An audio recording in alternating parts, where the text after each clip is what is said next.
Daawwattoota fi hordoftoota miidiyaa walabummaa Oromiyaa akkam jirtu walitti deebine irraas keessummaa tokko qabadheen jira. Keessummaan kiyya eenyu akka ta'e nama isin yeroo darbee argaa turtan akka gaariitti wanti isa beektan illee qabannee isiniif dhiyaannee jirra.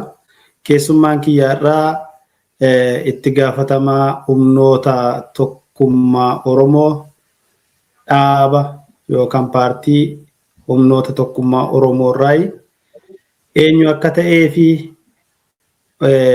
maaliif akka iddoo kanatti dhiyaanne maal qulqulleessuudhaaf akka deemnu waliin mari'achuudhaaf deemaa jirra. Injiinar baga nagaan dhufte fayyaa ta'i. Baga nagaan dhufte jaalchishaatiillee naafeeruu keetii fi hedduu galatoomii baga nagaan dhufee diyaabuleski. Ulfaadhu injiinarii keessummaa keenya taatee waamicha keenya dhageessee nu hawwaachuu keetti dhaggeeffattoota fi hordoftoota akkasumas uummata Oromoo bal'aa miidiyaa walabummaa Oromiyaa daawwataniin isin galateeffannaa ulfaadhaa isiniin jenna. Injiinarii gaafii koo duraa ka ta'u injiinar Girmaa Qorichoo eenyudha? Seenaa hojii siyaasa mee xiqqoo irraa Oromoon eenyu injiinar Girmaa Qorichoo ka jedhu nuuf bareef yoo nuuf karaa miidiyaa keenya yeroo jalqabaa waan taataniif namoonni biraa kallattii adda addaatiin marii dhufutti dhufna. Injiinar Girmaa Qorichoo eenyudha? Egaa maqaa keeyyatu ibsuu yaaddee jirta. Girmaa jechuun anuma. Egaa ilma Oromoo tokko dhalataa Oromoo tokko guddinni kiyyasii dhaloonni kiyyasii Oromoo keessatti guddadhee ilma Oromoo tokko sanyii Tufaamunaati. Silkiin natti jalqabe beektaa amma garaatiin qabsoo kanarraa guyyaa takkallee ergan dhaladhee obbee kee jalqabee Oromoodhaan walmachuu Oromoodhaaf falmachuu daa'imummaattan jalqabe. Ammallee ittuman jira jechuudha. Egaa waa hundaafuu kana fakkaata gabaabumatti namni immoo kana caalaa baruu. Baay'ee gaariidha. Ayyee egaa injiinarii humnoota paartilee Oromoo yookaan immoo akkasumas humnoota tokkummaa Oromoo humnoota tokkummaa Itoophiyaa ka jedhu walitti fiduudhaaf moo dhaabuma keessantu maqaan isaa akkasii kaayyoon humnoota tokkummaa Itoophiyaa walitti fiduu keessa kaayyoon isaa inni guddaan maalidha? Gaafii gaariidha. Walitti dhufeenya hin qabu. Humnoonni tokkummaa Oromoo jechuun kan Oromoodhaaf dhaabbate kan wanta Oromoo ilaalu kan wanta Oromoo xiinxalu kan rakkoo Oromoodhaa madaaluu fi furmaata barbaadu. Humnoonni tokko Oromoo jechuudha kan Oromoo tokkoomsuu fi kan Oromoo humneessu baay'isee keessa fagaatee qormaata gurguddaadhaanii haala iccitii guddaa fi naamusa guddaadhaan eeggamee hojiin Oromoodhaa rakkoon Oromoo furmaanni Oromoodhaa akkamitti akka argamuu danda'u kan qoratuu fi kan of ijaaree warraaqaa jiru jechuudha biyya alaattis biyya keessattis. Humnoonni Itoophiyaa yookaan waliigaltee Itoophiyaa kan jedhu sun immoo iyyuu Oromoodhaan walitti hidhatama hin qabu. Haa ta'u malee akkuma sabaaf sablammoota san keessaa Oromoon illee saba guddicha saba tokkoffaa ta'ee fi abbaa biyyaa ta'ee fi isa keessattis of arginee maaltu godhama? Asitti bakki Oromoon qabu maali? Akkamitti warri immoo humnoota kana keessatti qindaa'anii nu wajjin jiraachuu barbaadan isaan eenyu? Eenyu firri keenya? Eenyu diinni keenya kan jedhu isaan wajjin dhaabbannee hiree fi egeree Oromoo maal fakkaata? Yoo waliin jiraanne maal fakkaata? Yoo addaan deemne maal fakkaata? Akkamitti ollaa gaarii taanee jiraachuu dandeenya? Akkamitti waliinis immoo jiraachuu dandeenya? warri amma nu wajjin jiraatu kuni magaala keenya keessa yookaan qa'ee keenya keessa yookaan ganda keenya keessa baadiyyaarraa jalqabee hamma magaalatitti warri nu wajjin jiru kuni haala akkamiin akka nutti dhufanii nu bira qubatan hin beekne waan ta'eef jarri kun kanatti hin ceenu dhiifama humnoota tokkummaa Oromoo kana keessatti humnoota tokkummaati kan jedhamu dhaabuma keessantu maqaa isaatu akkasimoo humnoota Oromoo kan walitti fidee tokkoomsuudhaa fi walii gidduu isaaniitti waa hojjetutu jira. Fakkeenyaaf yoosin humnoota tokkummaa Oromoo jedha nama fakkeenyaaf dhaabboleen Oromoo kan akka ABO, kan akka KFO, kan akka ABO fi dhaabbileen biroos jiraachuu malu. Kana immoo Oromoodha yoo jennu PP'n illee nuti Oromoodhaan jenne OPDO'n akka Oromootti deemaa jirti. PP'n immoo akka waliigalaatti deemaa jirti. Humnoota tokkummaa Oromoo kan jennu kun dhaabichumatu maqaa isaati akkasimoo dhaabbolee Oromoo walitti fidee ijaaraa jira yookaan walitti fidee tokkoomsutti jira isa jedhuun xiqqoo hubachuu barbaade akka namni hubatuuf. Baay'ee yaada gaariidhas gaafii gaariidhas. Humnoonni tokkummaa Oromoodha. Wanna humnoota tokkummaa Oromoo jedhameef dura lafa kaa'uun narra jira.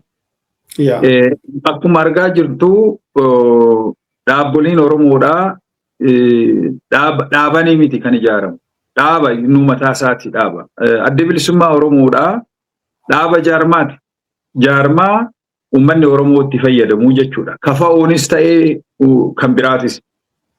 Akka dhaabatitti akkasumatti dhaaba tokko taanee haa ta'u malee wanni haarawuuf garaagarummaan as jiru miseensi WBO'tis, miseensi waraana bilisummaa Oromootis, miseensi KFO'tis, miseensi adda bilisummaa Oromootis, miseensi biraatis yoo jiraate uummanni Oromoo hunduu dhaaba kana jalatti hiriiree hiree Oromoo, hegeree Oromoo barbaadaa jechuudha. Kana jechuun hundumaa hin hammataa jechuudha malee dhaabboliin siyaasaa isaan baafatan kaayyoo isaan baafatanii faallessee isaan walitti qabaadhaa miti. Garuu hundaa hin hammata. Oromoo hundaafuu xiqqaadhaaf guddaadhaaf beekaadhaaf wallaalaadhaaf namoota dhaaba keessa jiruufis banaadhaa akka seera keenyatitti banaadhaa. Namni tokko miseensa ebeluuti gara namatti hin dhufu miseensa ebeluuti wanni jedhamu hin jiru. Namni Oromoo ta'e tokko achi keessatti gahee isaa uummata Oromootiif waan danda'uun gocha godhuun irra jiru waan irraa eegamu waan Oromoon isarraa barbaadu godhuu danda'a jechuudha. Kanaaf humnoota tokkummaa Oromoo jedhan.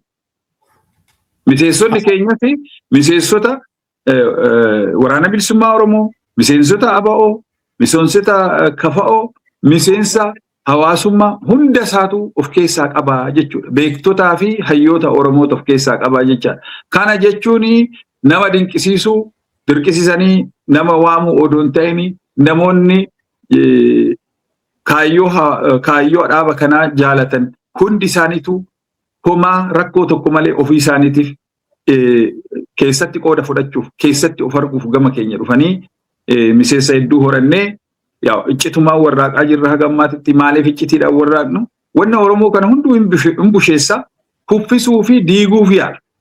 Nu amma uummata irraa wanni dhoksine jiru uummata keenya wajjin jirra wajjiniin hojjechaa jirra ifatti deemaa jirra jechuudha. Garuu haa ta'u malee akkaataa itti of protektii goonu seera mataa keenyaa qabna waan ta'eef yeroo baay'ee baanee lafatti nu beekaadhaa waan akkanaa hojjechaa jennee lallabaa hin turre.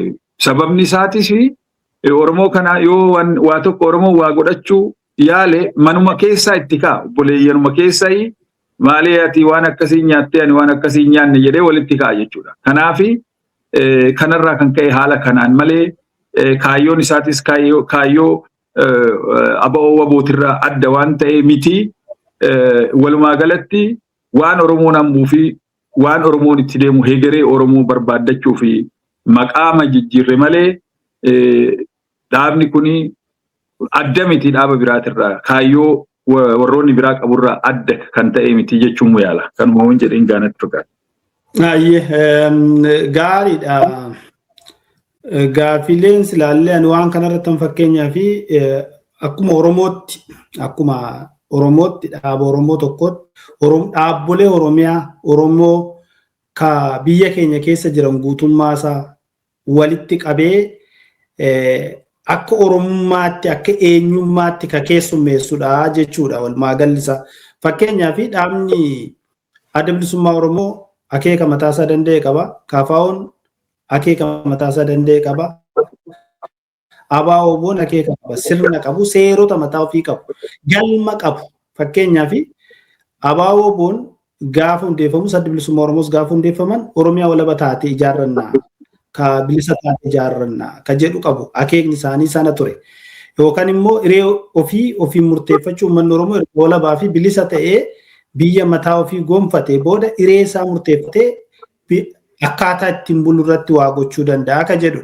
Fakkeenyaaf KFO'n immoo federaalizimii dhugaa biyya sana keessatti finnaa akeekni keenya Itoophiyaa keessatti federaalizimii dhugaa finnee waliin uummata biyya sanaa wajjiniin akkuma Itoophiyaanuma keessatti bullaa ka jedhu qabu.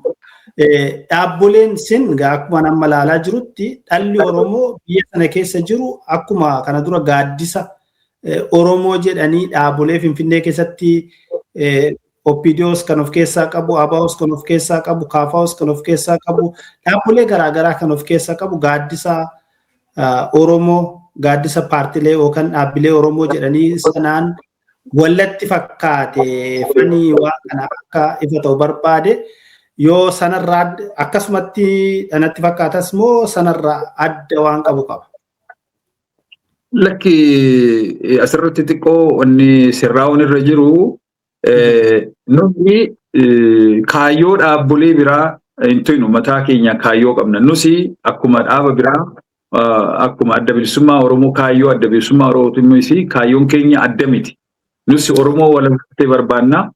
Ummata biyya qabu, ummata bilisummaa qabu barbaanna waan ta'eef ummata keenya abbaa biyyummaa fi bilisummaa gonfachiisuuf biyya keenya biyya walaba taate, Oromiyaa walaba taate barbaanna.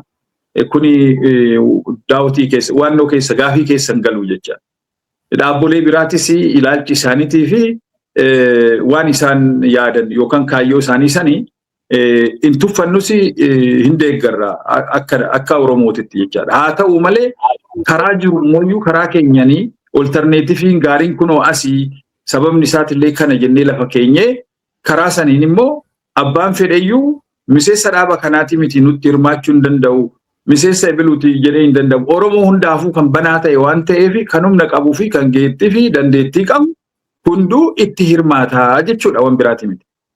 Kanaafuu kaayyoon kaayyoo ummataati, kaayyoon kaayyoo waan ummanni barbaaduu fi wanna hundi keenya barbaannu irratti waan hojjennu waan ta'eef malee dhaabbolii walitti qabnee dhaabboliidhaan koottaa tokko ta'a koottaa rakkoo keessanii kadhaa. Yoo danda'ame sunillee gama keenyaan qophiidha.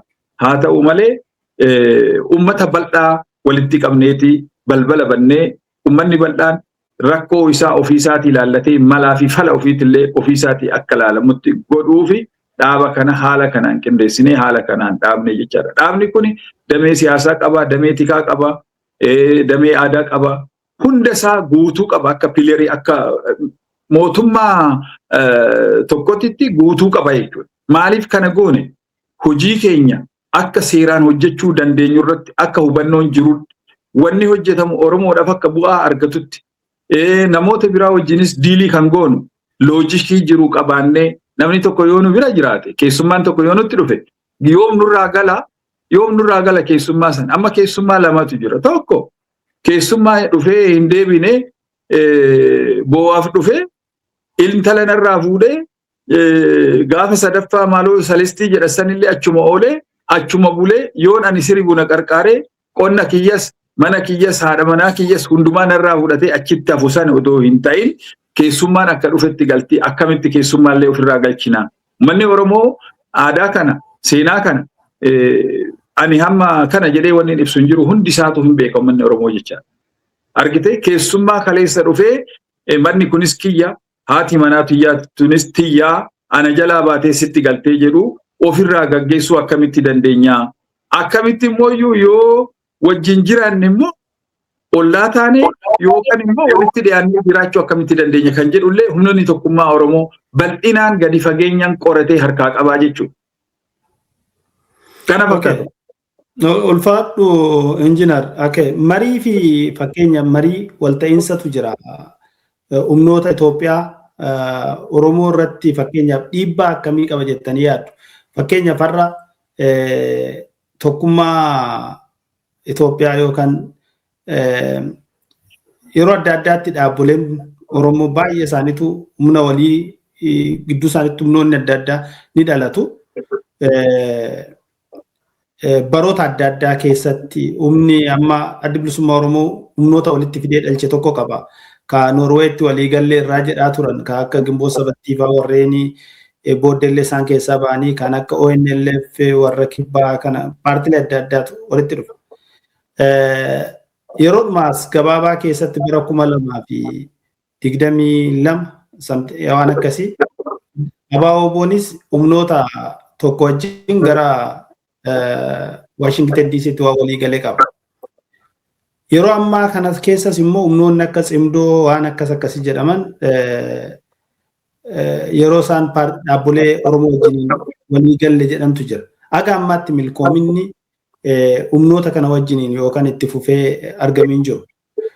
Humnoota kanatu mooraa qabsoo Oromoo irratti dhiibbaa qabaateetiidha moo maaliidhaaf aga ammaattis waliif hin milkoomne humnoonnumti fakkeenyaaf biyya Itoophiyaa sana keessa wal faana itti fufanii milkaa'ina argamsiisan ni jiru. Dhiibbaa akkamii immoo uummata Oromoo irratti qabaatee yookaan qabsoo Oromoo irratti qabaatee beeka. Warra akkasii fakkeenyaaf TPLF fi Eertiraan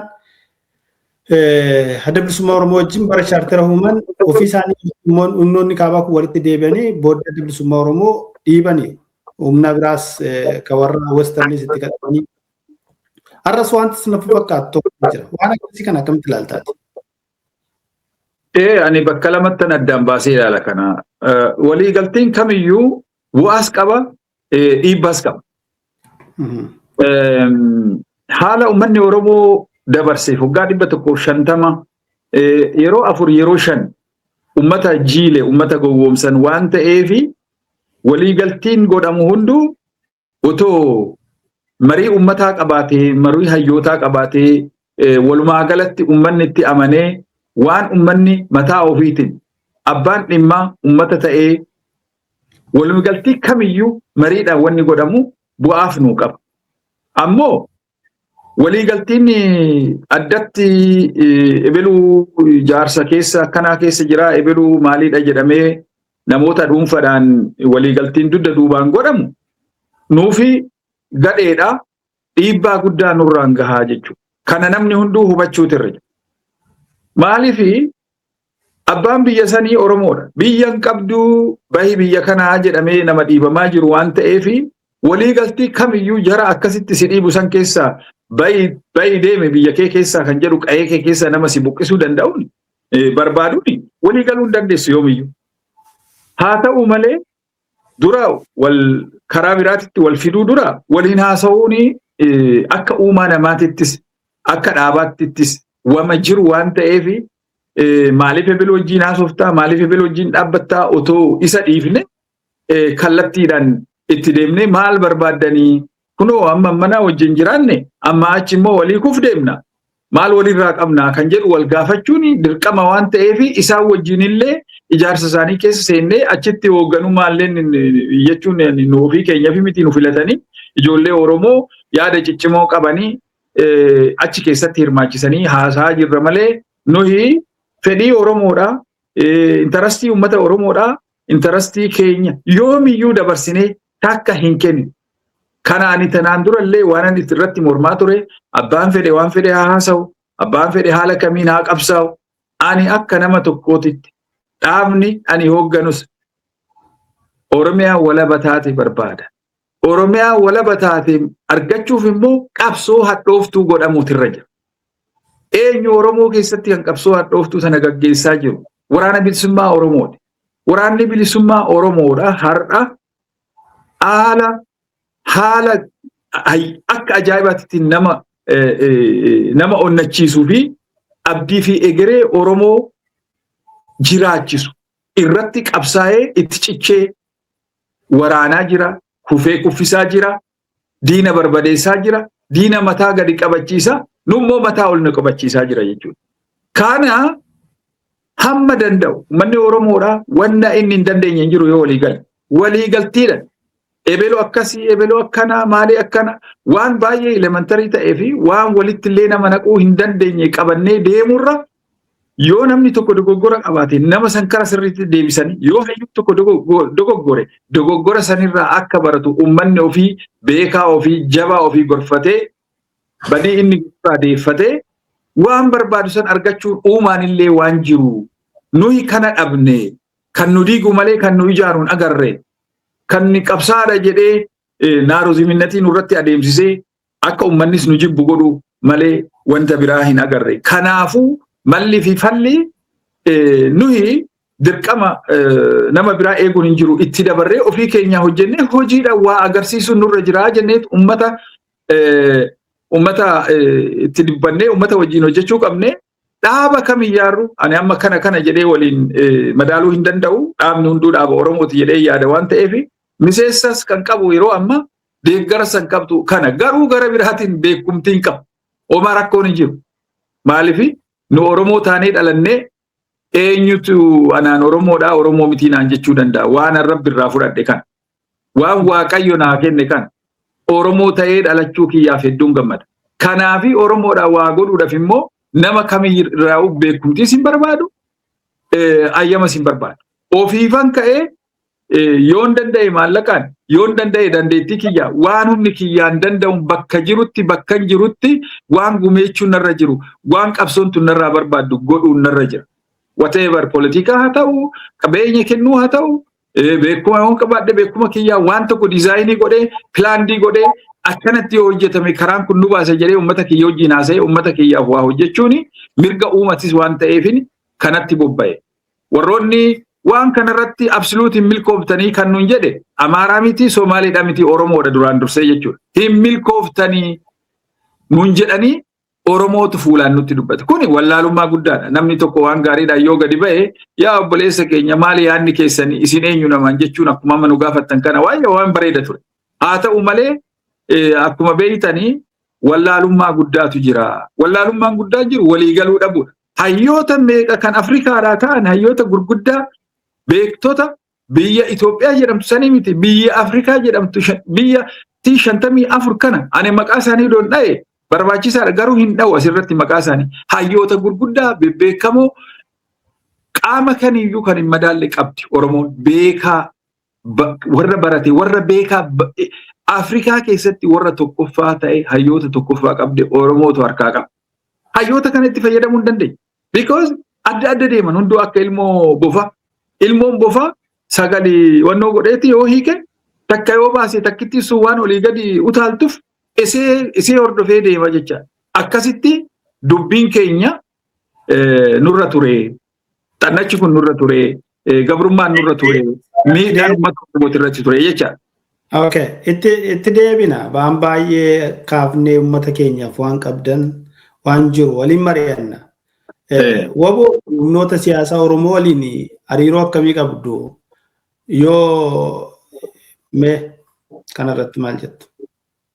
Waboon nuyi keenya waraana keenya jenneeti tokkoffaa jalqaba irratti waboo waraanni jedhamu kun waraana bilisummaa Oromooti. Maqaan isaatu waraana Oromooti. Waraanni kun keenya kan nama tokkoo kan nama lamaa kan cichaadhaa kan qorichoodhaa kan ebeluuti miti. Waraanni kun keenya ijoollee teenyatu nuu jecha beela'ee of wareegee otoo akkuma nama biraa baqatanii jiraachuu danda'anu otoo akka nama biraa achittis waan hojjetanii jiraachuu danda'anu qawwee fudhatanii bahanii ummata Oromoo bosona Oromoodhaa gaachana godhatanii ummata Oromoo gaachana godhatanii nuuf qabsaa jiran. Kuni waan gaafii keessa galuu miti. Nuyi mataa keenya waboodha. Humnoonni tokkummaa Oromoo keessa miseensi jiru hunduu waboodha. Jaallattanii hojii bitanii akkamitti taatanii hicaasaadhaan isin fudhadhu yoo jenne nu Oromoodha. Akkuma jarri qabsaa'u nullee isaan wajjin qabsoofnaa kaayyoon keenyas tokko waliin jirraa jechuudha. Jarri sun keenya hoogganaarraa hamma cifiraatitti hamma loltuutitti waraana keenya jennee laallaa. Waboon keenya waraana bilisummaa Oromooti. Waraana Oromooti. Akkasitti yaadna. Kanaafi hariiroodhaan nu gaafachuun isin irra jiru. Nuhu waboodha hundi keenya bakka jirrutti. Maaliifii qabsoon kallattii gara garaatii malee qawwee qabatanii bosona seenanii callaadha waan hin taaneef nuhuu abooda akka quba qabaattu sin jechuun barbaade. Okay, baay'ee gaariidha. Ulfaadhu. Ati tokkoffaa akeekaaf kaayyoo waraana bilisummaa Oromootti ni amantaa. Anuu waboodha kan jedhudha nuu keesse. Kaayyoo sanarras immoo darbitee walabummaa Oromiyaatti nama amanudha. Gama biraatii akkuma waliigalaatti wanta ati balaaleffattee marii uummata Oromootiin alatti diinota Oromoos ta'e firoota abbaa barbaachise kamiyyuu marii qabsaa'ota Oromootiin alatti maaliif hariiroo waboo si gaafadde hariiroo waraana bilisummaa Oromoo fi dhaabbilee Oromoo wajjin ni qabdu jedhee sababan si gaafaddeef hin qabu. Sababni kana si gaafaddeef yeroo ammaa kana akkuma ati jalqabarraa kaasuu yaaltetti nam tokkeen iddoo barbaade dhaqee mooraa abbaa barbaadee keessa seenee waan waraanni bilisummaa Oromoo hin beekne, waan hogganoonni waraanichaa hin beekne, waan qabsaa'onni Oromoo hin beekne, waan koreen hojii raawwachiistuu dhaabichaa hin beekne, waan uummanni Oromoo hin beekne. Kan addi bilisummaa Oromoo yookaan immoo kaayyoon ABO diinota innikaa jedhee nu barsiise. Kan otoo eenyu wajjiniin iyyuu tooftaadhaaf waa godhachuun hin danda'ama. Diinni innikaa dhaabbatee tooftaadhaaf fira tooftaa waliigaltee godhuun hin danda'ama. Kun immoo kan ta'uu danda'u akeekni isaa beekamee bakki isaa beekamee irratti mari'atameeti. Warreen sana godhantu jira. Yoo akka sanaan hubatte waraanni bilisummaa Oromoo goleelee Oromiyaa guutuu keessa iddoo adda addaa jiran nam tokko nam lamaan ala waliigaltee har'a abroonnatiidhaa fi cimdoo wajjiniin ta'aa jiru kana yookaan TPLF warra kaleessa ilmaan Oromoo daaraa godhaa turte waliigaltee godhachuun cubbuudha jechuu miti. Waan irratti waliigalan sun garuu beekamuu qaba. Eenyutu eenyu wajjin waliigale kan jedhu sun beekamuu qaba. Sababoonni kana jennuufi bara 1991 gaafa Londanitti obboleen Colataati fi warreen Isaayyaasii fi Mallas Zeenaawiin bakka san dhaqanii wanti isaan irratti walii galan yookaan gara mootummaa cimsaatti galan sana maal irratti akka walii galle hin beeknu haga har'aattuu quban qabnu nun jechuu jira. Dirree bilisummaa Oromoo obbo Daawwisaa haga har'aattuu nuti quba hin qabnu dhimma sanaa. Maal irratti akka walii galanis hin beeknu. Taatee ta'es hin beeknu. Badii gaaf sana dhufee fana miti kan itti gaafatamu obboleen Coodhaa akka jedhu. Maaliif hin kana siin jedhaa? Dhumarratti obboleen Coo maaliif akkas gootanii yoo jetteen immoo bakka hin dogoggorrees hin jedha. Dogoggorri bara 1991 asitti taate. Lubbuu ilmaan Oromoo hedduu galaafate. Akka har'aatti otoo wanti guyyaa gaaf sana murteen Oromoo walitti dhufee murteeffate ta'e. Waggoottan 35 darban kanaaf. Lubbuun Oromoo guyyaa tokko nama 1,000 iddoo tokkotti kaajjeefame. Bara 2016 gaafa irreecha Arsadiitti. Guyyaa tokko nama 1,000 ol Arsadii irratti guyyaa tokkotti kan ajjeefame. Isa asittis lubbuu hedduutu maaliif kana sii kaasa? Lubbuun Oromoo guyyaadha yoo xiqqaate waggoottan kana keessatti average isaa baafne namni 50 gadi dhumeen oolu Oromiyaa guutuu keessa. Keessayyuu waggoottan 8 kana. Uummanni qe'ee irratti jimlaadhaan dhaabbileen adda addaa faan eenyu TPLF kan hayyoota keenya meeqa hedduu balleessiteerti. Taateen kun otoo gaafa jalqabaa sana mariin Oromoo jiraate. Otoo irratti walii galame jiraate. Otoo pilaan A pilaan B kaawwamee irratti namni deemame jiraate. TPLF uummata Oromoo caala baay'ina uummataa qabaatee miti. TPLF yookaan fakkeenyuma kaleessaa isinii fudhachuudhaaf TPLF uummata Oromoo caala diinagdee yookaan qabeenya nama bitee miti.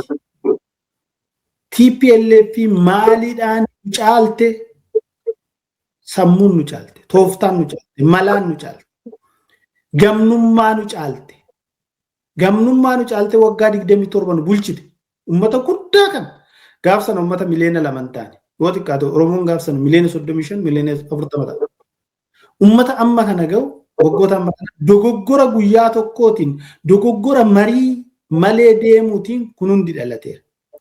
Isa kanarratti arras warri waan akkasii godhaa jiran walirraa waa barachuu diduudhaan uummata Oromoo jala dhimma uummata Oromoo dhoksanii deeman.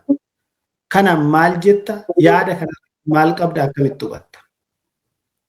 Yaada baay'ee ijoo gaariidha. Kana mee kanatti jettirraa ka'ee tanan itti deema.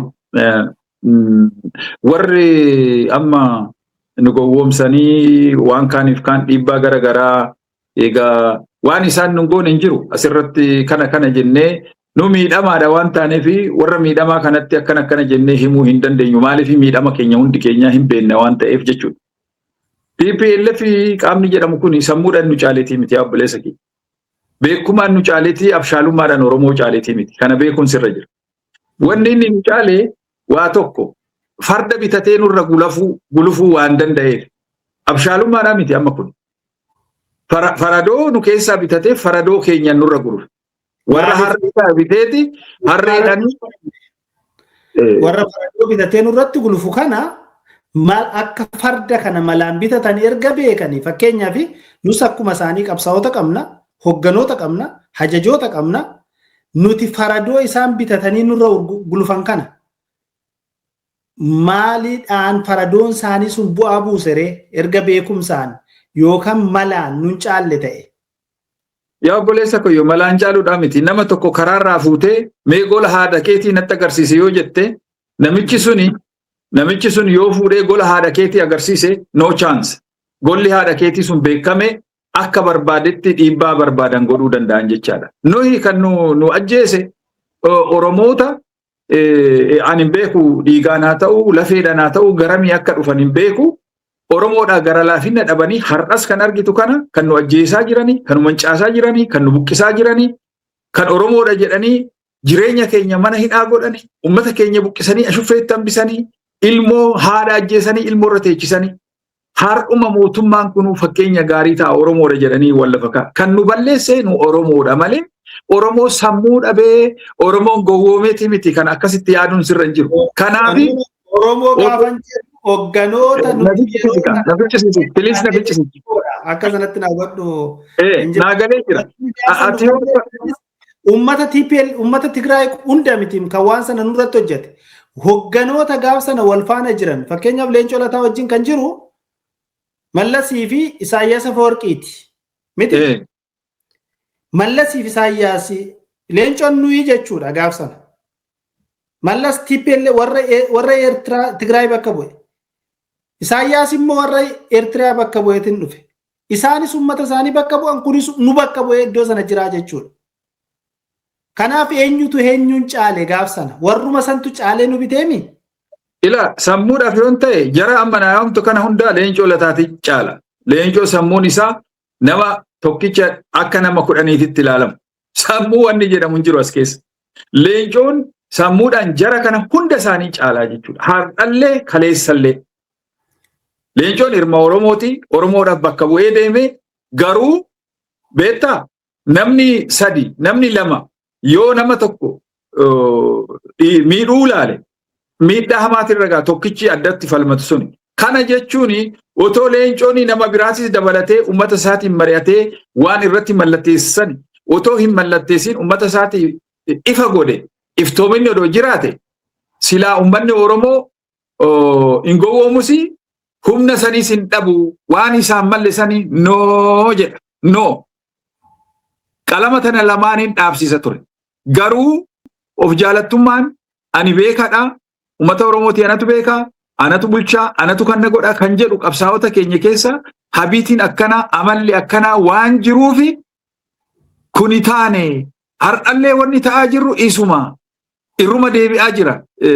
Seenaanii ofuma irra deebi'ee ilaalaa jirra. Kuni ta'uun irra hin jiru. Xiqqaatee xiqqaatu uummanni Oromoo infoormeeshinii waa'ee qabsooti irratti haa ta'u, waa'ee maliyya irratti haa ta'u beekuutu irra jira. Maaliif yoo jette sababni isaa kan ajjeefamaa jiru, kan gudeedamaa jiru, kan hidhamaa jiru, kan akka barbaadanitti murtii tokko malee gadi baasanii akka bineensatitti ajjeesanii karaa irratti darban uummata Oromoo waan ta'eef, dargaggeessa Oromoo waan ta'eef, qarree Oromoo, qeerroo Oromoo waan ta'eef uummanni beekuutu irra qaba. Uummanni waan hin beekne irratti namni tokkoyyuu waa'ee Oromoo yoo dhaqee tan mallatteessa jedhe amma achi hin ta'u.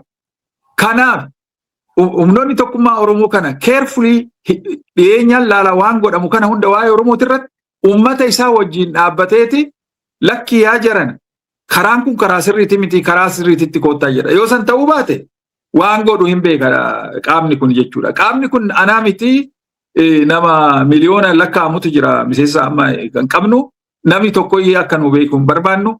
Uummanni Oromoo yoo nu beeke uummanni Oromoo yoo nu fudhate yaadni keenya yoo fudhatama ta'e gahaadha jechaadha. Siyaasaa jechuun kan malee beekamanii fuulduratti bahanii ani beluu abbaa belutu qabsaa keessanii abbaa keessanii jedhanii of ibsuu otoo hin ta'in yaadichaa fi rakkoo uummanni akkamitti rakkoo isaa akka hiikkatuu fi uummanni keenya sistamii tokko keessatti akka of argu namni qaamni sistama qabu kaayyoo qabu qaamni sistama qabu galma qabu qaamni sistama qabu injifannoo qabu namni pilaanii yeroo dheeraa yeroo gabaabaa hedduu galeessa qabu galma qaba.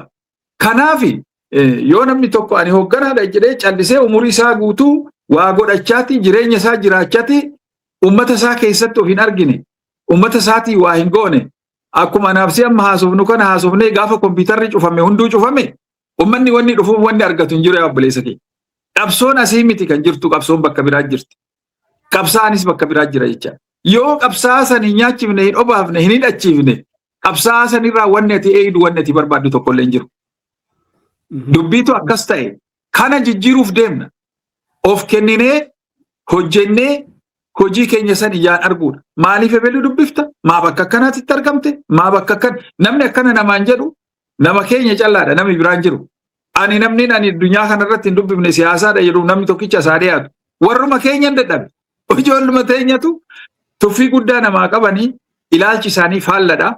Standardii hin ta'u, internationalii hin ta'u, nama hammatu barattuu baattee yoo ati Oromoodhaaf waan gaariidhaan gadi baatee rakkoo isaan qaban hin beeku. Si wajjin dhaabbachuuf fedhii hin qaban, beekumti sii kennuu hin barbaadan.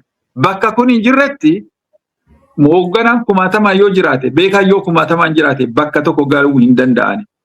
Ilmoon jaldeessaa gaafa dhiira dhaltu hin dhoksiti akka malee dhoksiti abbaarraa. Fageessitee dhoksiteeti bakka ilmoo dhoksite sanitti nyaachifte. Gaafa ilmoon dhiiraa sun guddatee abbaan isaa bakka dhaabbate miilli afranuu dhaabbate gadi bahaa jechaadha ilmoo sun.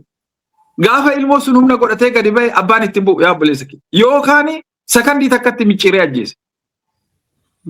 So bakka humna hin horannetti bakka qophii hin qabnetti namni kamiyyuu bakka uummanni hin beeknetti deemee waan Oromoo mallatteessee cabaarratti baqaqa akkuma jedhan rakkoo irratti rakkoo gabrummaa irratti gabrummaa yoo nutti fide kuni dogoggoraa otoo kun hin ta'in irratti haasa'amuu barbaachisaadha nama jedhu keessa akka dhalataa Oromootitti fi akka hoogganaa humnoota tokkummaa Oromootitti yaada kennadha jechuudha. Okay, guddoo ulfaadhu amma fakkeenyaaf sammuu hin qabu kan jedhu sana akkuma dhaggeeffattootaaf ifa ta'utti kilaarifaayii gochuu barbaada. Sammuu qaban yookaan hanqina sammuu jira kan jedhu namni tokko tooftaalee itti godhamu namoonni biraa itti malan ofirraa arguu yoo dadhaban waan ofii taanan dhiisanii waan itti naannetti hojjetan jechuudha. Inni gama biraa gaafiin koo kaayyoon qabsoo Oromootii fi gareewwan siyaasa Itoophiyaa biroo waliin walitti dhufuu ni danda'a tokko kana. Erga warreen Oromoodhaan otoo mari'atiin sin amma kaayyoo waraana bilisummaa Oromoo humnoonni keessan fakkeenyaa fi gama tokkoon humnoota Oromoo walitti fidna kan jedhudha. Yookaan kaayyoon keessan tokkummaa qabsoota Oromooti. Qabsoo Oromooti. Inni gama biraatiin immoo humnoota Oromooti jechuudha. Qabsoo jechuun humnootuma waan ta'eef. Inni gama biraa immoo humnoota Itoophiyaa tiifis akka pirezidaantii taatanittidha kanan yeroo darbe irraa dubbatamu. Kana siniin jedhu namni maqaansaa miidiyaa yeroo darbe Zaaraa miidiyaa irratti yeroo sin gaafatu akka waan humnoota biyya Itoophiyaa sana guutummaa isaanii wal keessa sin hoggantanii isaan immoo Oromiyaa keessatti amaloota baran tokkotu jira. Maal fakkeenyaaf ilma Oromoo tokko waamaniiti miidiyaa isaanii irratti dhiyeessanii keessoo Oromootti gadi bu'anii keessoo Oromoo yeroo isaanii namoonni achi taa'anii Oromoo arrabsantu jiru. Yookaan dhaabbilee Oromoo ABO haa ta'u, KFO haa ta'u, qaamolee biraa haa ta'u. Warreen akkasitti walamachiisuu, warreen dhimmoota akkasii irratti walamachiisantu jiru. Waan akkasii qabatanii sittis dhufan. Ati garuu iddoo sanatti bakka hin kennineef. Tokko ati akkuma walii galaatti dhaabbilee tokkummaa Oromoo humnoota tokkummaa Oromootii fi humnoota tokkummaa Itoophiyaa walitti Oromoo wajjin walitti nama akka pirezidaantii taateettidha yookaan akka waliigalaatti durataa duree isaanii akka taateettidha kan dubbatamu. Garuu gaafa namni sun bifa sanaan si gaafatu ati akka Itoophiyaanistii tokkottidha achirratti mul'isanii isaanii eenyudha maaliif kana jettaa siin jedhan. Maal argisiisuu barbaadaniiti gama biraatiin akka waliigaltee wayii waraana bilisummaa Oromoo wajjin yookaan isaanii fi waraanni bilisummaa Oromoo dhimma sanaa waliigaltee tokko akka walii mallatteessan tokko waan irraa dubbataa ture qaba namni sun gaafsana. Maal agarsiisuu barbaadaniiti waan kanaaf sanarraa walitti hubatte kilaarii gootumaa Girma. Wanni kun sirriidha gaafii bareeda. Haa ta'u malee akkaataa isaan itti hubatan namni tokko argitee mana kee keessa yoo mana kee keessa beekee yeroo hunda manni kee suni akkasumatti taa'eetti eegatti fakkaata. Namni mana ofiisanii hin qulqulleeffata, hin jijjiira, bakka teessoo jijjiiraa akka bareedutti mana isaasan tolfataa jechuudha. Kaleessa waan baratantu jira waan ta'eef har'as immoo namoota ta'e faradoo ta'e bitatanii faradoota saniin immoo nurra gulufuu barbaadanii jechaadha. Amma dubbiin gabaabani har'a isatu hin taane hamma nu gaggeessanii addunyaa kanarraa nu dhabamsiisanitti wanni sun hin ta'u itti fakkaate. Amma gama keenyanis warri jiru warri isaan gowwaamne baay'ee gowwumnatti immoo warra keenya amma asirratti haasa'uu hin barbaadu. Akkamitti akka gowwoomanis silaasittan hima barbaachisaadhaa miti. Haa ta'u malee tuffii nuu qabanii fi akkamitti waan hundaa maal jedhe Mallas Zeenaawii Oromoo cabsuuf jedhe killee walitti buusuu akkasitti ilaaladhaa jedhe. Waan inni jedhe tokko keessa. Gaafa mooyyuu nu arge maal jedhe? Oromoon kun gaafa tokko ta'ee ka'ee Afrikaa guutuun isa hin danda'u jedhe. Nama tokkotu kana dubbate. Namichi kun muummicha ministeeraa nama ture nama Mallas Zeenaawii jedhamu kana jechaadha. Kan akkasitti quba qabaate. Warreen amma akka hattuutitti mana keenya keessa seentee miilla nurraa muraa, harka nurraa muraa, ofii isaaniitii fi lafa keenya nurraa fudhatanii lafa tuulamaa akkuma jiruun gurguratanii fooqii nurratti ijaarratanii nama keenya waardiyyaa godhanii gadi aantuu godhanii waggaa 27 nu qaxaqqatan jecha. Amma saanuma barani ammas Oromoon of hin beekne maaliif bittinnaa'ee jira? Ebeluun tokko addatti Facebook irra taa'ee waan biraa hojjeta. Ebeluun tokko bakka akkanaatitti jala taa'eet waan biraa hojjeta. Arganii jiran. Har'allee akka tokkummaan keenya hin dhufne. Har'allee akka nu jabeenya hin qabne argaa jiran. Garuu haa ta'u isaan akkasitti haalaalanii malee har'a bakka kaleessaa sanii miti kan jirru. Achii warraaqnee bakka ofirraa ittisuu dandeenyu deene keenya yoomiyyuu injifannoo galmeessinee ummata keenya Oromiyaa barbaannu san bilisa baafnu fi har'a bakka chaalenjiitti goonuu danda'urra jirraa jechaadha. Kana jarri kun waan hin hubanneefi ammas kunoo jala jalatti ebeluun bakka bu'a jedhee dhaqee namni Oromoo tokko akkuma duraanii jaallawwan biraa godhan nan godha yoo godhee argame isaan akkasitti yaadanii jechaadha. Oromoo jechuun isaanii fi atuu jettee jirta namicha sanii jechuudha. Garuu miti. Oromoo jechuun uummata bal'aadha malee nam tokko isanii miti. Kanaaf akkasitti yaadaani baay'ee sarpiraayizii nama godhu kuni irrumatti qophoofnee waan godhuun nurra jiru goonee uummata keenyas biyya keenyas protectii godhuun nurra jira. Anis kanan sararaan lafa kaa'e. Sarara diimaa jedhee ani lafa kaa'e sani inni ishee fudhatee Tigreen illee sarara diimaa qabdi jedhee irra deddeebi'ee miidiyaadhaan yoo haasa'uun dhaga'e. Kana jechuun barnoota illee nurraa fudhachaa jiranii jechuudha. Innaa kanaaf sun rakkoo hin qabu. Qa'ee teenya hin eegganna, ummata keenyas hin eegganna. Yoon kana jedhu hamma ammaatitti ummanni keenya du'aa jira, ummanni keenya hidhamaa jira, ummanni keenya dhiibamaa jira, ummanni keenya ashufeetti ba'ee mana hin qabu. Amma waan Arsii keessatti ta'e ilaal, waan Baalee keessatti ta'e ilaal, waan Wallagga keessatti ta'e ilaal, waan Shawaatti ta'e ilaal, bakka bakkuma hundatti Oromiyaa keessatti waan ta'aa jiru laal jechuudha. Maqaa itti baasanii adamsanii uummata keenya fixaa jiran lafarraa sanyii duguuggaa nurratti raawwachaa jira. Eenyutu godhaa jira kan? Warra nuyi Oromoodha aangoo qabanne jedhee aangoorra jirutu akkas nu godhaa jira. Jarri kun ammaaf nu waraanaan jira. Kaleessallee OPDO duutuu tanatu isaan jala galee nu ajjeesaa ture.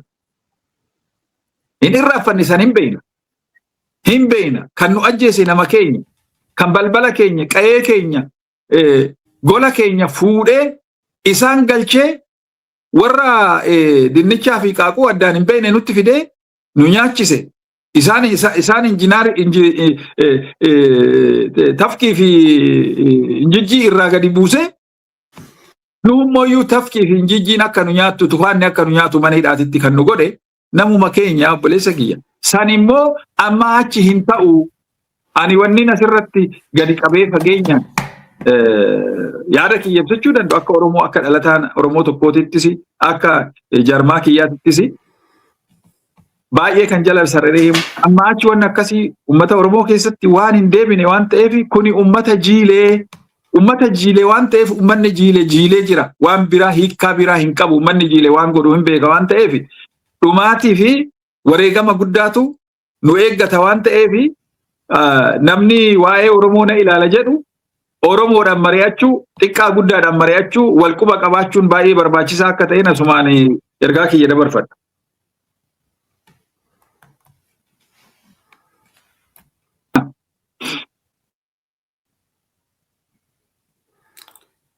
Na dhageessa? Nan dhagaa. Irraa xumurte jedheen abdii qabaa jidduutti na rakkisee nan dhagaa gadiin bu'aa olla deemu. Ammallee ciccitaa jira amma sirriidha. Ayyee fayyaa ta'e. Egaa marii siyaasaa irratti fakkeenyaaf waa hedduu dubbanne irraa fakkeenyaaf mootummaan ce'umsaa yookaan mootummaan ce'umsaa yookaan mariin tokko ni gaggeeffama yoo ta'e ogeeyyii yookaan namoota intellectuals warreen barnoota dandeette fakkeenyaaf gosa adda addaa qaba Oromoon injiinarri bakka itti barbaachisu jira. Technically doktoroonni bakka itti barbaachisantu jira. Politically bakka itti barbaachisantu jira. Warreen dandeettii gosa adda addaatiin qaban hedduutu jiru.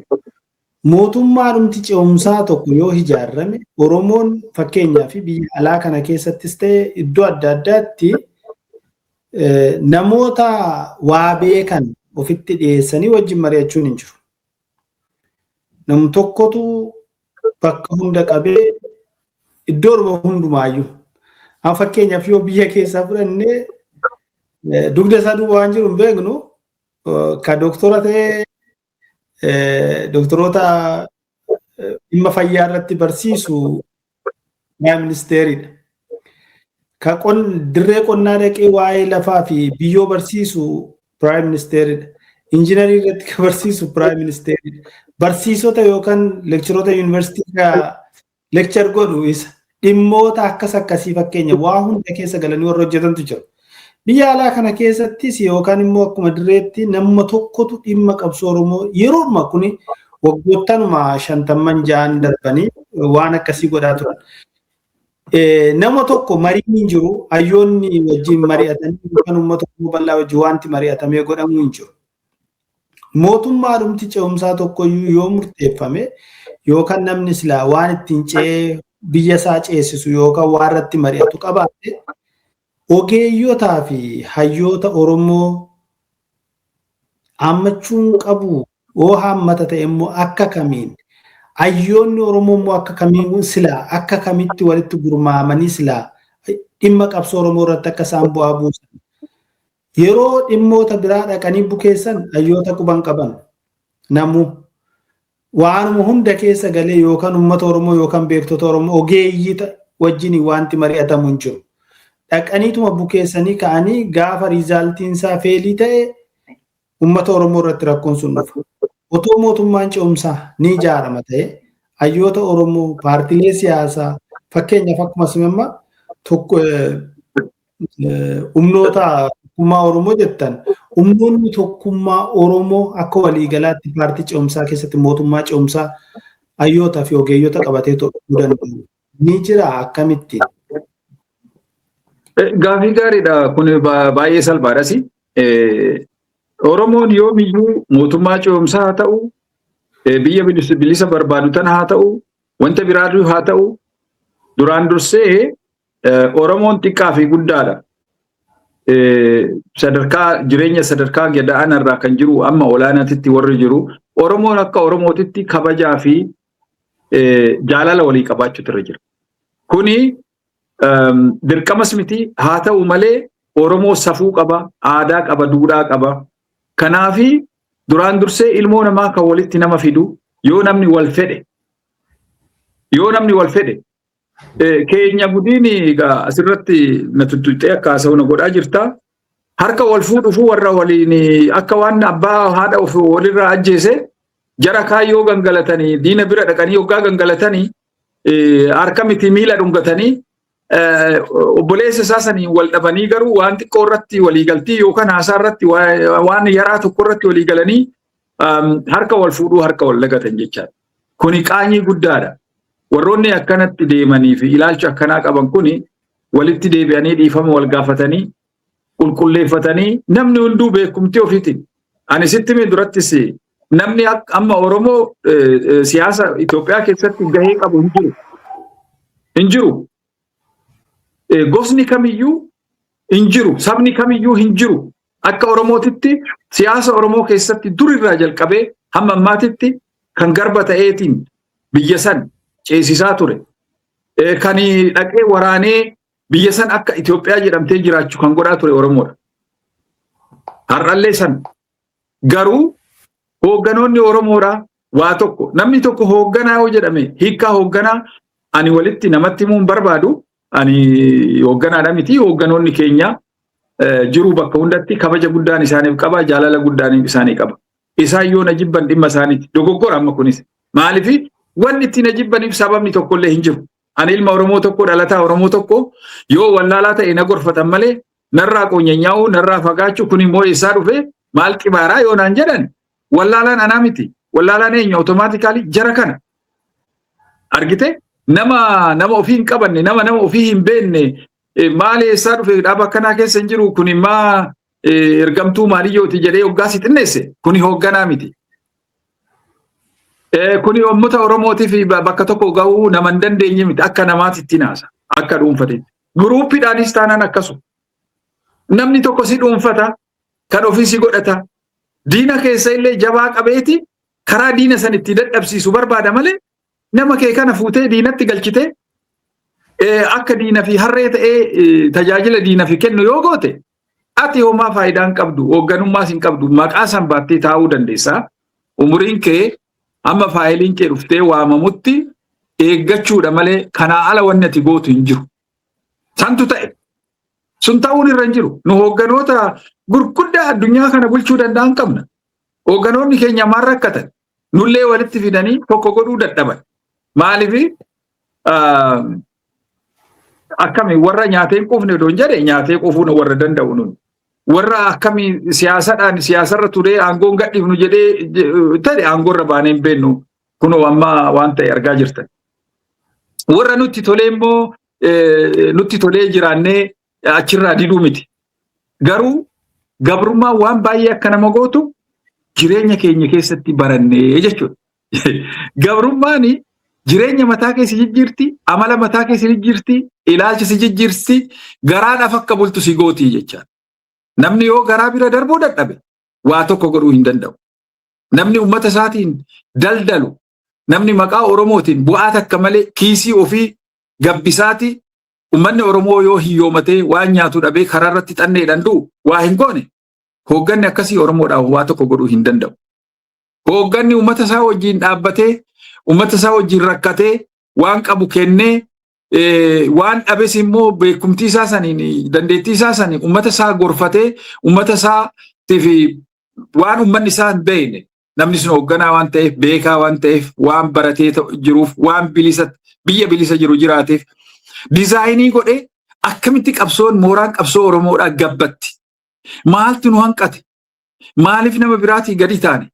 Jarri kun bicuudha. Warra bicuu kanaa gadi maaliif taane jedhee warra bicuu kanaa gadi maalii sababni nu taane jedhee kana qoratee beekuma isaa sani xiinxalee waan ta'uun irra jiru godhuu waan dadhabneef waan haasaa callaa ta'eef waan practically hin jirreef waan wal jibbinuuf waan wal tuffannuuf waan wal buqqifnuuf waan wal balleessinuuf dubbiin kana egaa kana namni hunduu hin beekaani kana sirratti ibsuun narra jiru yoo sin jiraate ammas Oromoon guyyaa takka beek Oromoon naannoo Finfinnee jiru miliyoona 8.5 ka'eetuma qawwee tokko malee shimala maleedha odoo qawwee akkanumaan ka'eetuma gara Finfinneetti imalee dhugaan siin jedha diinni keenya sodaadhanii gadhiisee deema Finfinnee haa deemanii jechuu kiyyaa miti haalli itti mo'uu dandeenyu harka keenya keessa jira akka moone kan nu godhe akka mooyyuu qabsoon tuni huqqattu yeroodhaan akka gabbattu doonte mooraan qabsoo bilisummaa Oromoodha akka huqqattu kan godhe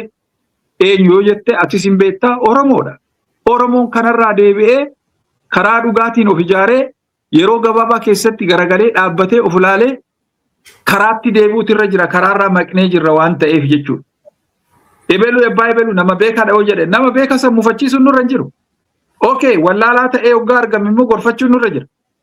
Yoo mooraa diinaa keessatti argame mooraa diinaa keessaa lakki koottu deebi'i karaan kun sin baasu jennee nama san gorsinee mooraa qabsootitti dabaluun nurra jira.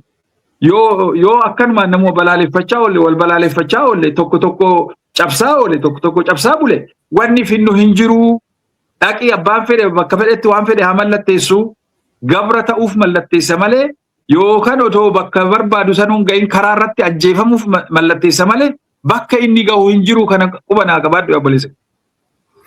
Okay, baay'ee gaariidha ulfaadhu injinar haa ta'u akka jabina yookaan laafina mooraa qabsoo bilisummaa Oromootti keessatti maal hubatte jabinni aga ammatti mooraan qabsoo bilisummaa Oromoo argisiise laafinni mul'ate mee maal keessatti hubatte?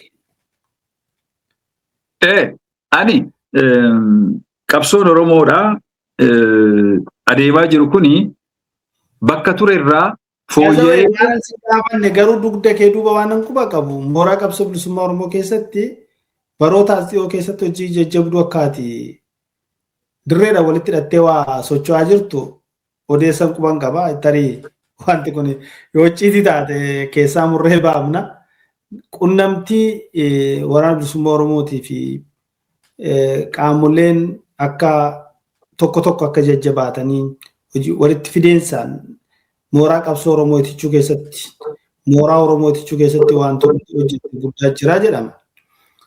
Yoo tarii waan sanarraa illee nu dubbachuu barbaachisaadha ta'es laafinnii fi jabinni achi keessatti argite maaltu jira? Fakkeenyaaf waggaa waa hojjetan jabina isaa argu laafina argantu jira. Isa kana irraa yoo nu waanuun jechuu dandeessa yookaan odeeffannoo kiyyatu dhara ta'uu danda'a.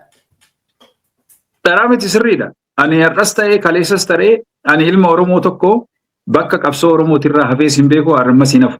Kallattiidhaan immoo ijoollee hidda mukaa nyaachatti har'a loojistikii tokko malee gargaarsa tokko malee kufee kuffisaa jiru diinaan wal qabee kokkee akka bosona keessatti akka borafaatitti aadamfamee ajjeefaman kana wajjin yeroo hundan jira hamma lubbuun tiyya jirtus isaan waliin hin jira jechuudha. Waan akkaataan itti amanus kan lolaa sitti dhufe lolaan malee tolaan hin argattu. Kan qawwee sitti dhufe qawweedhaan. So kanaafi waraana kana balleessuudhaaf illee wanni godhame hunduu hin milkoofne jabinni waraanni kanaa kan asirratti himamee dhumuu miti otoo ummanni gargaarsa gahaa hin godhiniif otoo warri biyya alaa jirru kun waan hin taane fi waan hin taane irratti wal nyaannu ummannis karaa dhabee karaatti gargaaru odoo ajjeefamaa jiru otoo maqaa dhaaba kanaatiin waraanni kun ummanni keenyallee dararamaa jiru qeerroon keenya qarreen keenya beekaan keenya maqaa kanaan odoo hidhamaa ajjeefamaa jiru kana hunda danda'ee waraanni kun hamma ammaatitti akka mataa ol qabannu nu godhee jira. So jabeenni jiru kana jedhamee himamuu hin danda'u. Har'a diina fincaan surree isaa keessa guutee jira jechaadha waraanni bilisummaa Oromoodha. Kanaafi borus har'as abdiin keenya waraana bilisummaa Oromoo akka ta'e ani jala sararee dubbiin yeroodhaan naagaltee har'a miti turee jira jechaadha waraana kana wajjin. Okay? Ani dirqama dhaqee achitti dirreetti wajjin jiraachuun narra jiru. Bakka jirutti waanan danda'uu fi waanan godhu waraana kana wajjin dhaabbachuun dirqama Oromummaa waan ta'eef wajjinan jira. Ammas ittiin fufaa jechuudha. Iccitiin tokkoyyuu hin jiru. Wanni asirratti iccitiin jiru. Oromoon hunduu kana godhuutu irra jira jedhee tanan immoo yaadas. Warri na wajjin jiranis, warri na anaa ala jiranis bakka jiranitti waraana kana jabeessinee waraana kana hammannee wanna barbaannu san wanni nu dhabnu hin jiru. Ebelo akkas balleesse, ebelo akkas godhe inni nun gargaaru. Yoo wallaalle jiraate, yoo badiin jiraate wal sirreessutu barbaachisaadha malee walitti bu'uun barbaachisaadha miti. Hooggana jechuun immoo xiinxalee ebelutu badii qaba. Koottu yaa ebelu dhiifama gaafadhu. Ebelutu waan gaarii hojjedhee koottu ebelu eebbifami jedhee akkasitti addaan baasee kanallee hoogganni irratti hojjechuutu irra jira. Hoogganni isaa immoo uummata isaatirraa wanni dhiyeessuuf hin jiru. Bari hoogganaani uummata keessa oola bara. Bosonni tokko bosona Oromiyaati isaa fi bosonni lammataa ammoo uummata isaa. Karaan darbu bara uummanni yoo barbaade albeedhaa fi geejjeraadhaan biyya keessaa baasuu danda'a. Yoo uummanni si gargaaruu baate waraanni kun hin socho'u. Waraanni kun waraana uummataa waan ta'eef kara meeqaan irratti qindaa'anii GPS moobaayilii irratti hidhanii waraana kana hordofaati ajjeesaa balleessaa ijoollee qaqqaalii taate ijoollee kan akka Mooyii kan akka kunoo Hacaaluu Dheengaddaa kan du'e kana qabsaa'ota keenyaan akka Batteedhaa kan akka Hacaaluudhaa kan akka Daadhii Galaan qaroo Oromoo kana keessaa galaafatan jechuudha. Kana namni kanan argine namni kun hin galleefi Oromoodhas miti namummaas hin qabu yaa obboleessa kiyya. Ani nama nyaatee bula mana fincaanii dhaqa hin oola hin bula malee ani akka namaatittuu hin laalu akka Oromoo dhiisiti. Namni kun hin galleefi namni xiiqii kana hin qabne namni kanaaf mararfannoo hin qabne namni kanaaf hin dhageenye ani waanan jedhuun hin beeku warra hadoode yoo jetteen hin madaalu hadooddi. Kanaafi akkanumaan ta'anii ximaaruun faayidaa hin qabu. Waraana kana wajjin dhaabbachuu fi waraana kana deeggaranii bilisummaa barbaannu sanitti dhufuuni atattamaan wanta yeroo gaafatu yeroo ammaa kana wanta yeroo gaafatu waan ta'eef qabsoo bilisummaa Oromoo keessa jabeenya cimatu jira. Akka ajaa'ibaatitti har'a mata dhukkubbii hin himamu bara irraan himamu miidiyaa gaariis hin qabnu nama nuu himisu hin qabnu awwaalamnee jirra waan ta'eef malee waraanni bilisummaa Oromoodha hirriba dhoowwe mootummaa kana hirriba dhoowwe gadi baan nagaan galuun hin jiru. Bakka waraanni Oromoo bilisummaa Oromoo itti warra keessa namni takkitti miilan kaaftu akkuma argitu kana. Soba wanni irratti odeessan waraanni bilisummaa Oromoo uummata isaa akkas godha kuni hojii diinati. Oromoon akkas jedhee dubbate yoo jiraate inni diina kana beeka. Wal qeequun oduma jiruut waliin qeequun badooma hin qabu. Qeequmsatu haala qeequmsaati jira. Haala badeenya fi hammeenyaan nama qeeqamtu jira. Haala nama deebisanii qabsoon mooraa bilisummaa Oromoodhaa itti gabbattu haala itti nama qeeqamtu jira. Warroonni kanaa ala qeeq akkasii dhiyeessan suni sirrii miti deebi'uu isaan irra jira. Fagaatanii eessa dhaqan? Boru Oromiyaatti galan. Isaan Oromoodha yoo hin jedhan bakki dhaqan hin jiru. Har'a yoo namootaa fi dhaabbolee biraa miila isaanii bakka hin taanetti dhaabbatan boru bakka dhaabbatan hin qaban. Kanallee yaaduu isaan irra jira. Maaliif uummata Oromoo kabajuun sagalee uummata Oromoo kabajuun uummata ofii ulfeessuun biyya ofii ulfeessuudha ofillee ulfeessuudha ofillee kabajuudha waan ta'eef namoonni ilaalcha mataa ofii interpreeshinii mataa ofii qaban kan namoota xiqqeessuu malee kan namoota tuffachuu malee kan qabsoo tanallee akka hin taanetti lafa kaa'uu odoo waa takka hin godhin amma faashiniin ta'e beektaa yeroo hunda gargaaraa turree jedha gargaarii yoo jettee namni saantimii takka baasee hin beekne waraana bilisummaa Oromooti. Sirumaa karaa ittiin difeendii of godhu argatee jechaadha. Kuni dogoggora waan ta'eef dogoggora kanarraa deebinee waraana kana cimsuu waraana kana jabeessuun homaa olterneetifiin biraa hin jiru. Yoo gabrummaa barbaade namni hunduu rakkoon hin jiru Maqalee illee galee Baardaar illee deemee achitti gabroomuu danda'a. Garuu lafa Oromooti irratti amma achi gabrummaan irratti baay'isuun hin danda'amuu jenna maal jettu? Ulfaadhu Injiinar Girmaa Qorichoo durataa tokkummaa qabsoo tokkummaa uummata Oromoo akkasumas immoo የኢትዮጵያ ኃይሎች ጥምረት ሊቀመንበር jedha asirraa maqaan kee egaa Ani waan tokko lama duwwaan si gaafadha. Isa ka biraa dhaamsa qabdu situn wanneedha gara xumuraatti deemneerra. Amma fakkeenyaaf mooraan qabsoo bilisummaa Oromoo keessatti rakkooleen atuu amma tuttuqaa jirtu jira. Anasii beekaa alagaanis ganda keenya keessatti galuudhaaf fakkeenyaaf nuti daangaa biyya biraan deemnee hin beeknu. Lafa Oromiyaa Gojjama hin dabarru kutaa biraatti darbinee warrootuma ollaa keenyaa kana gaaf tokko dhiibnee hin beeknu.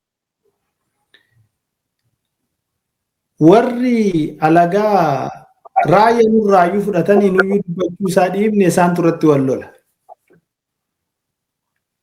Wal lolratti lafa guutummaa fudhatanii nuyyuu kaasaa hin jirru isaan takka barbaade godha. Kamisee fi naannoo wal yoo ta'e malee. Isayyuu isaan jalatti bulaa jirti. Har'a kunoo Horroo Guduruu keessaa fi aanaalee 7 Wallagga Bahaa Horroo Guduruu faannoon lafa qe'ee guutuu fudhatee loon irraa uffatee akka barbaadetti keessa taa'anii bulchaa jiru faannoon. Egaa qaamoleen keenya achuma naannoo sana jiru abbaa barbaadan ajjeesuu abbaa barbaadan gubuu akka barbaadan godhu. Maqaadhaa fi mootummaan gaafa faarsee bulaan mootummaa Oromootiin hin jedha. Gaafa humna qabna jennu humna guddaatu naannoo sana jira. Kan dararamee fi akka malee itti roorrifamaa jiru uummata Oromooti. Warri kun maal nurraa barbaadu? Maaliif lafa keenya, maaliif nama keenya, maaliif qabeenya keenya, maaliif kan keenyatti urgaa'a? Nutoo kan namaa nutti nurgaa'u? Maaliif qe'ee keenyarraa nu balleessuu barbaadu jettee yaadda warri kun? Duri sirna gadaa keessatti gadaa muudanaa, gadaa michillee, gadaalee Oromoo qabdu keessatti diinota kana rukutaniiti sirna gadaatiin abbaan gadaa namni gadaa barsan of harkaa qabu namni huluub hooggana ta'ee barsana jiru tokko rukutee ofirraa deebisa ture. Gadaa baluu keessatti kanatu hojjetame. Gadaa meelbaa kanatti hojjetame. Gadaa muudanaa kanatti hojjetame. Gadaa biifilee, gadaa kiiloolee, gadaa michillee jedhamee baroota sana keessa bifa sanaan ofirraa dhorkame. Amma bara gadaa Oromoo osoo ta'eyyuu fakkeenyaaf Abiyyuu akka Oromoodhaa jedhanii dhiiga isaarraan fuunu tarii ta'uu danda'a. Garuu gochaan isaa bara isaati keessatti Oromoon miidhame. Bara immoo humni nuti waraana bilisummaa Oromoo jabaa qabnu keessattis uummata Oromoon miidhame. Alagaan kun hundi maaliif lafa keenyaaf qabeenya keenya biyya keenya saamuudhaaf deema? Gaafii gaariidha. Deebiin isaallee salphaadha. Lafti tuni uumaan ishii adda. Lafan amma nu jennu Oromiyaan jedhamtu tuni Oromiyaa jiituu badhaatuu dachee bareeddu. Dachee bareeddudha. Bunatu jira, albuudatu jira, warqiitu jira, maarbiliitu jira, granaayitu jira, ruubinitu jira, akwaamaaritu jira, emeraaldi jira. Wanni hin jirre daayimandi jira, bentonaayitu jira. Wanni hin jirre Oromiyaa keessa addunyaa kanarra albuuda bifa 24 addunyaa kanarra kan jiru. Bifni 24 han argamu Oromiyaa keessatti. Simbirrooni 256 256 megabyte kan jedhamu kuni waan inni maqaa kana argateef madaalii kana argateef qalama simbira keenyati. Addunyaa irratti Oromiyaa keessatti argama. Jaldeessi diimaan addunyaa keessatti Oromiyaa keessatti argama. Baalee Diinshoo Taraara irratti gaara Diinshoo irratti jechuudha. Wanni hin jirre hin jiru. Liitiyuumiin nu bira jira. Taantaaleemiin nu bira jira. Har'a liitiyuumiin kiiloon tokko doolaara 67,000 gurgurama. Har'a emeraaldi karantiin takka doolaara 9,000 gurgurama. Kun Faransaay as bakka Awurooppaa biyya nani jiraadhu kanarratti. Eessaa dhufa Oromiyaa keessatti dhufa. Wanni diina nutti horee qabeenya keenya, risoorsii nu qabnu, dachii keenya.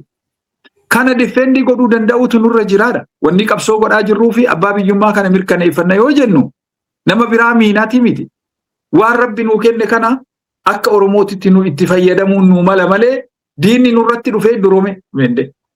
Finfinnee ani sanyii Tufaa Munaati akkan of beekutti. Faamilii 17 Oromootu dhufee Finfinnee hundeesse. Har'a Finfinnee keessa kan jiraatu harki meeqa eenyu akka ta'e ani siif hin himu. Har'a eenyutu abbaa qabeenyaa qaba, eenyutu fooqii qaba, Oromoon maal qaba, abbaa lafaa ta'e waa tokko hin qabu. So kana walitti himuun nurra hin jiru, kana Oromoon hin beekne hin jiru. Oromoon rakkoon isaa har'as karaa argateen tokkotti maxxannee ta'ee tokkotti dhaqee maxxanee har'as uummata isaa ajjeechisiisuuf warra deemutu jira. Warri kun dhaabbachuutu irra jira. Absoluut dogoggora kun dogoggora yeroo baay'ee godhame waan ta'eef kanarraa of qusannee Oromoodhaaf maal barbaachisaa Oromootu beeka. Namoonni immoo hoogganoodha wayiman nama siyaasati nama akkanaati jedhe ofiimu kuni waan addatti dhuunfatti yaaduu fi waan immoo gargaarsan qabaa uummanni na gargaaraa jira bara uummanni na wajjin jira jedhee haalli inni itti yaadu irra deebi'ee of laaluutu irra jira. So waan Oromoo yoo dubbatu ta'e waan Oromoo irraa fedhii qabu yoo ta'e waan dachii tanarraa fedhii qabu yoo ta'e waan uummata isaatiif quuqama qabu yoo ta'e namni karaa dhugaatiin deemu karaa dhugaatitti deebi'uun barbaachisaadha. Uummata isaatiif illee kabaja qabaachuu gargaaruu waan barbaachisaa ta'een bira dhaabbachuun kun yoomaa wanni wal gaafannu tokkollee hin jiru. Sababni isaa qabeenya keenya kan diina nutti horee nu immoo qabeenya Waaqayyo nuu kenne uumadhaan arganne kana buna namni dhugee uffooy jedhee addunyaa irratti buna kaabsii takkaan dhugee gammadee mataa isaa keessatti wannoo argamu bunni Oromiyaa keessa jira. Bunni gaariin wanti gaariin aannan Oromiyaa dhadhaan Oromiyaadha. Aqaaquu jetta, dinnicha jetta, waan nyaatan illee qamadii jetta, garbuu jetta, waan hin jirre Oromiyaa keessa xaafii jetta. Akkamitti biyya kana namni hin barbaanne maaliif nutti hin roorrifne kana kuni amma gaafii ta'a hin ta'u. Absoluut hin ta'u. Kanaaf nutti deeman. Kanaaf bar biyya nu dhabsiisanii abbaa biyyummaallee nurraa fuudhanii deemaa Madagaskaarii biyyi keessan nuun jedhan malee nu Madagaskaaritti akka hin dhalanne jarri kun hin beekanii. Oromiyaanis akka teenya taate deengadda yoo naan morman argitee miti. Deebiin isaa qabsoo hadhooftuu goonee injifannoo mi'ooftuu argachuun dirqama. Wanta baay'eetu nu eeggata yeroo ammaa wanni hunduu adda ta'ee jira. Maaliif addunyaa irratti akkuma argitu bakka riisoorsiin jiru barbaadan hunduu warroota mootummoota gamtooman warroonni gurguddaan kun hunduu bakka ooyiliin jiru bakka albuunni jiru waan akkana. Biyyi keenyallee achi keessa akkana. Oromoollee ammallee du'a kan nutti murteessuu barbaadan. Ammallee duuti keenya akka itti fufuu barbaadan jarri fedhii isaanii bakkaan gaachuu barbaadan sun jechaadha. Waan sun akka nurratti hin hojjetamne dammaquu ka'uun nurra jira, hirriibarra jira, hirriibaa ka'uun nurra jira. Namni bar walitti miti kan bobba'u diinatti bobba'a. Diinatti bobba'uu haa dandeenyu. Yoo diinatti bobbaanee diinni nu jala dhaabbatu hin jiru. Istiraateejii barbaachisaa ta'ee hin wixinnaa lafa keenya ummata mari'achiifne ummannu hin beeka akkamitti akka waan tokko ofirraa qoluu danda'u sirriitti beeka. Ummanni kun ummata jiilee ummata rakkoon guyyaa guyyaadhaan irra geechuu beelarraa jalqabee rakkoo san irra deebi'uu hin danda'u sitti mee jira durattis. Kanaaf ummanni hin beeka ummata mari'achiifnee kaasuu dandeenya. Amma samoona darbe warra Itoophiyaa kana akkuma sitti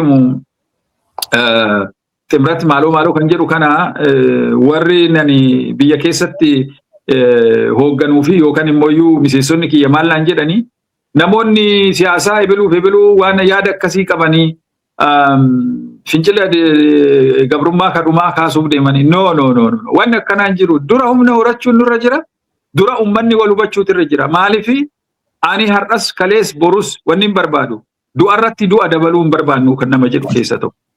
Garuu wareegama malee wanni dhufu waan hin jirres nama quba qabu waan ta'eef amma yeroon Oromoodhaaf yeroo hamaadha. Yeroo diinni Oromoodha akka malee baay'atee jiru kanarratti Oromoo waan akkanaan annaawunsii godhuun keessanii gaariidha miti. Uummanni hin beekasanii akkana jechuun barbaadu ammas irratti. Kanaaf uummata saaxiluu akka ammallee mo'amnu nu godhuudha malee bu'aan qabu. Irratti baay'ee irratti amma kan dhumaati waan moorirra jirra waan ta'eef amma achi waggaa 100 duubatti deebi'u yookaan bilisa bahuudha. kanatu nu eeggata waan ta'eef nu silayyuu gadaa keenya fixannee gara rabbii deemna bakka dhugaa deemna garuu generationiin jiru kun bilisa ba'uutu irra jira waan ta'eef of eeggannoo hamaa wal kunuunfachuu hamaa nu barbaachisa. Ani wanni jedhu kanuma namni galuuf yoo jiraate dammaquu hirriba keessaa ka'uutu irra jira. Ana akka nama tokkootitti an nama sanirraa hin nyaadhu nama sanirraa hin dhugu ani nama jechuun fakkeenya sii kennaa jira. Dafqa kiyyaanan bula. Waa'ee Oromooti hojjedhee mindaan qabu. Namni kun ka'ee lafumaa ka'ee namittiin tun akkanumaan xibaartinaan jechuun suni farraa. Yookaan caasaa akkanaa keessa hin jirru beekumtiis hin kenninuu fi hin beeynu achumatti afaan habantu yoo jedhe isatu afaan bana malee ana miti. Maaliif ani ilma ummataati? Ummata waliinan jira. Ummanni yaada kiyyeen fudhata. Sirriidha. Anis ittiin amana. Hoogganoonni keenyas kana itti amanuu isaanirra jira. Kuni isaaniif yoo liqinfamuu baate isaanis faayidaan qaban. Abbaan fedhe mallatteessee jara kana wajjin haa dhufu. Bakka san hin qabu kana naa himi kana underlaayinii naa godhi kana naa dhaggeeffadhu. Bakka itti hafu jira. Amma dhumaatitti karaa wajjin deemuu hin beeku diinni. Nutu beeka afaan banee hamma nu gottotanitti hamma boolla nu naqatti kan wajjin deemuu dandeenyu malee isaanii bakka itti addaan deemantu jira. Dur muruuts iftar kama namicha tokkotu namicha fiiga tokko jira. Bakka maarshiitti galchuu jira jedhan. Hayyoon adda addaa biyyi kun biyya miti impaayeraa jedhu. Biyya hin taane impaayeraa. Injiinar Girmaan biyya kana impaayera moo biyya jetta? Impaayera maal gaafii qaba kun? Maal biyya kun? Biyya nama nyaata. Kan akkamitti gaafii kana naa dhiyeessita odoo yaada kana hunda sii qoodu. Biyya nama nyaata biyya impaayera du'aa sanuu impaayera tortoraa kana biyya naan jetta biyya maaltu jira?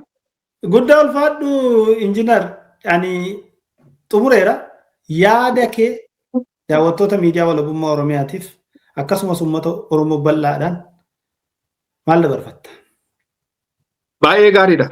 Wannan jedhu jedhee namni gurra qabu yoo jiraate dhaga'uun mirgasii fedhiidhas irratti hundaa'a jechuudha. Fedhii nama saniit irratti hundaa'a jechuudha. Ani wanni jedhuu barbaadu yaa Oromoo nuyi saba Afrikaa keessaa saba shanaffaadha.